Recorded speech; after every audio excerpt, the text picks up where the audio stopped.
It's your boy, D-Hop, Mr. David Hopper, BeUnstoppable1.com, Be Unstoppable Media. I'm here today on location with a special friend of mine, my guy, S-Rock. You already, man. TitanTheRap.com. What's going on? What's going on? I appreciate you pulling up for me. Nah, no doubt. Appreciate you having me. Word.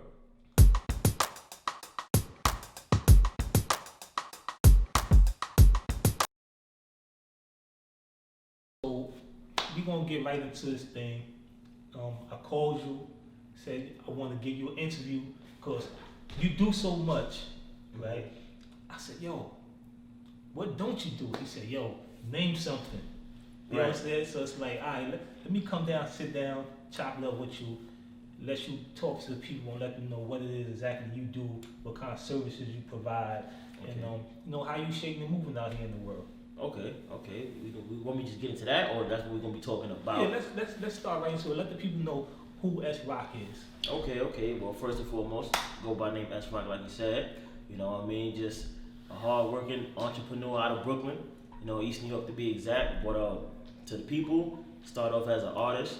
Then from there, just took my talent to do other things, to know how to do my own videos and photo shoots. And when I edit the videos, it gets you into like other media avenues of interviews, and then, you know, did the radio station, you know what I'm saying? Did that, website hosting, management, promoter, like you name it, you know what I mean? I'm doing it. Like whatever whichever way the pendulum go, I just make it happen.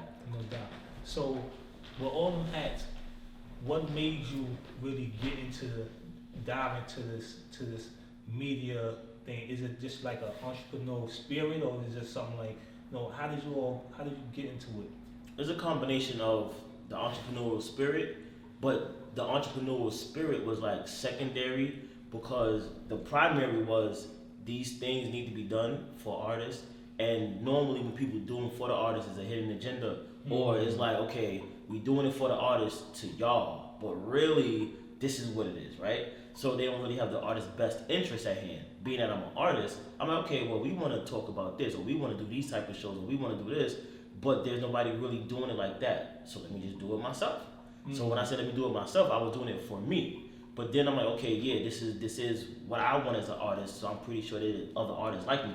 Right. All right, let me start doing it for other artists. And then people started asking me for help with stuff. I'm like, okay, well, I didn't think to do it for other people like this, but this, if you're asking me, that means you like what I already do. Right. All right, cool, boom, let me do that. And then everything started trickling from there. It's like, okay, who do this for you? Who do that for you? Who do that for you? And then all the answers was, I do it. And it's like, I do it because I need it, but then the entrepreneurial spirit kick in, like, yo, but how we gonna make some money off this stuff? And then now that's when it start going into high gear. And then one thing just like a domino effect. This leads to this leads to that, and then so forth. Cool. So with that,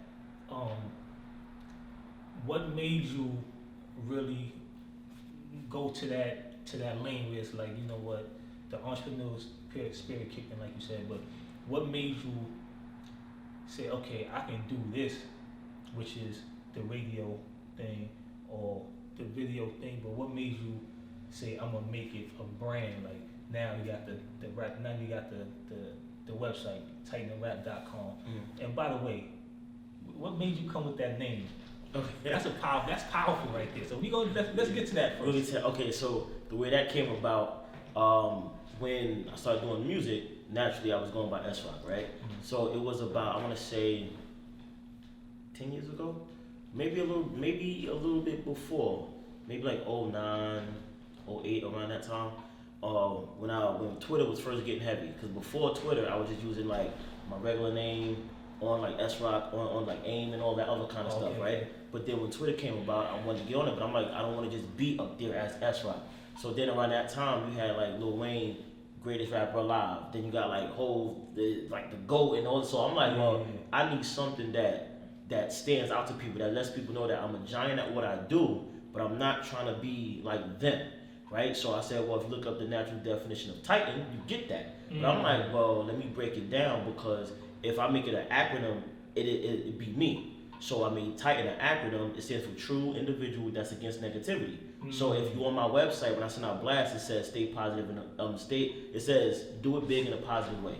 So you'll see me put hashtag Titan Life, and then the line is do it big in a positive way.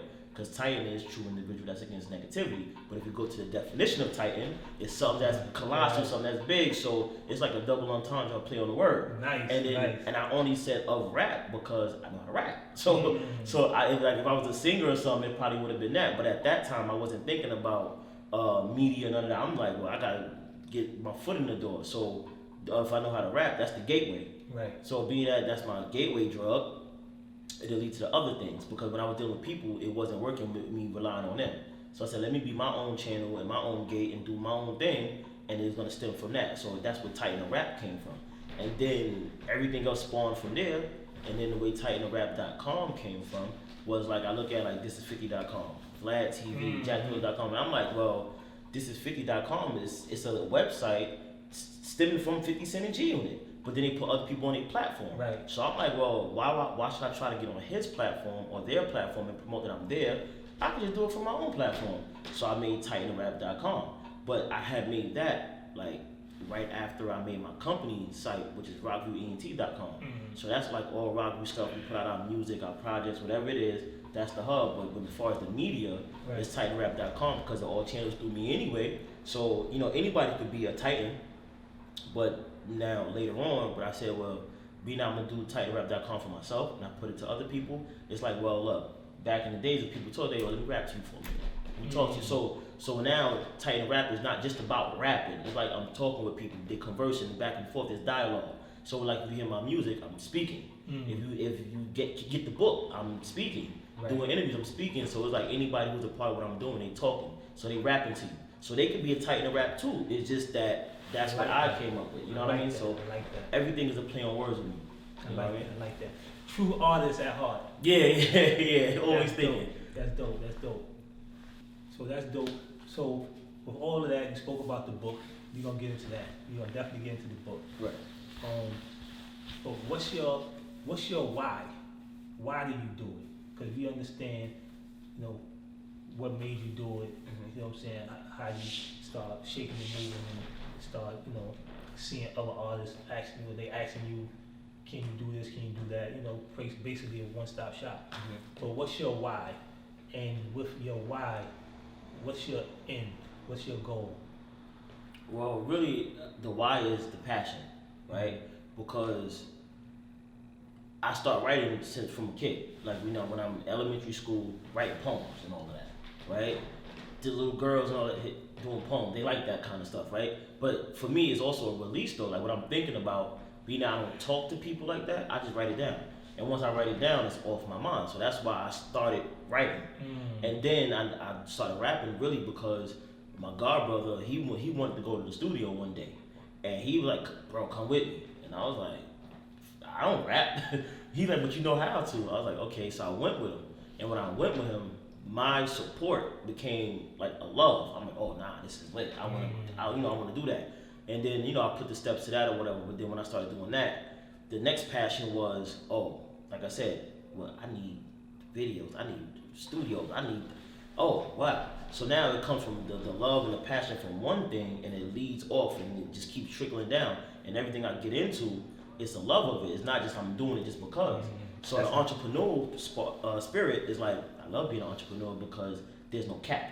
You can't tell me how much I can make. You can't tell me nothing. I control that. So being that I love not having being controlled by other people, I love figuring things out. Every piece of art, I just love it. Like, I went to school for doing graphics and media and videos and all that. I went to school for that from high school, not realizing I was going to get into it, but I just always loved like cameras and videos and art and all that kind of stuff. So the passion fuels you. Yeah, because the passion always trickles. Because it's like, I might not even know about, like if I'm on thing A and B, I might not even know about C.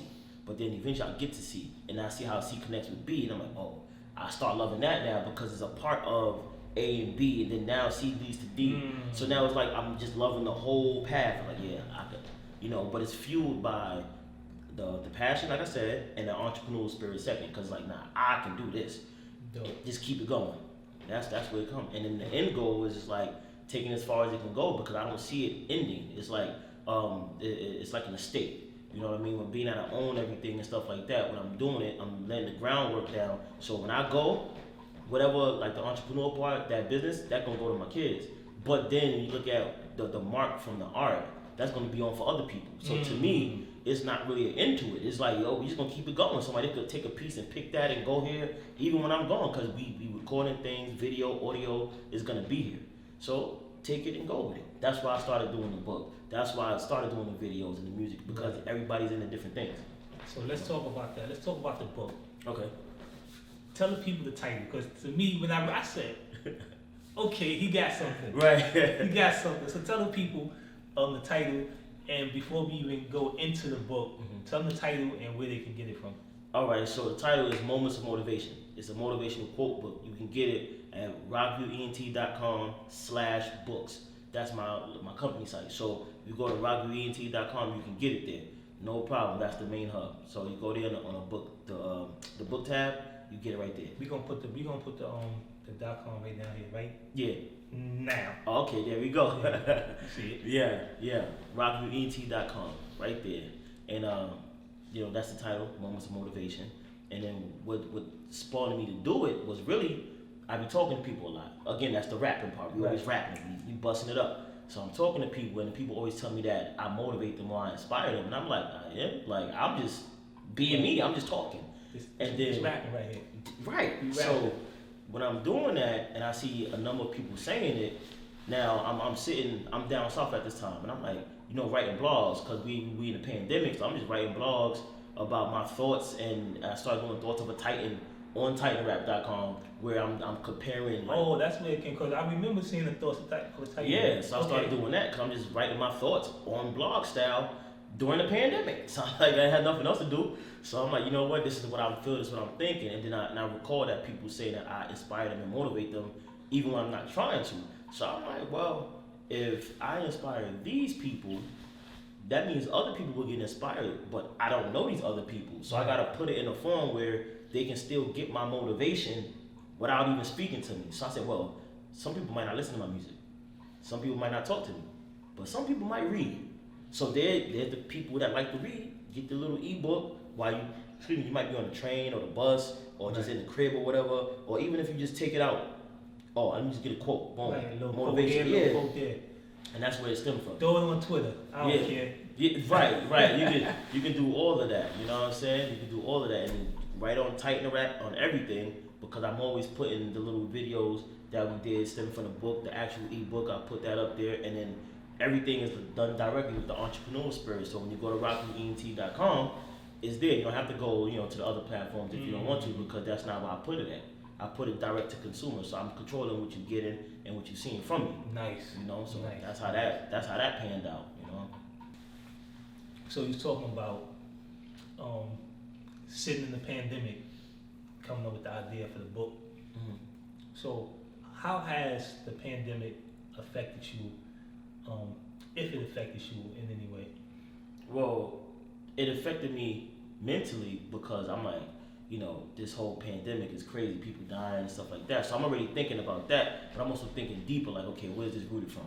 You know what I mean? Mm-hmm. But then when I started thinking in myself, I'm like, well, in my personal life, it's actually helping me, because I'm able to sit down and think more. Like I said, during the pandemic, I've been down south a lot. Okay. Down south, I'm able to relax more, think more, get more work done. So now I started doing the blogs and then doing the book. Then I started thinking about artistry, like, okay, well, I haven't put out music in a while, I gotta pump this. So now I did the next color code, which was the Code Yellow. That's how I did Riding and Vibing EP. The shirt that I have, we can scan it.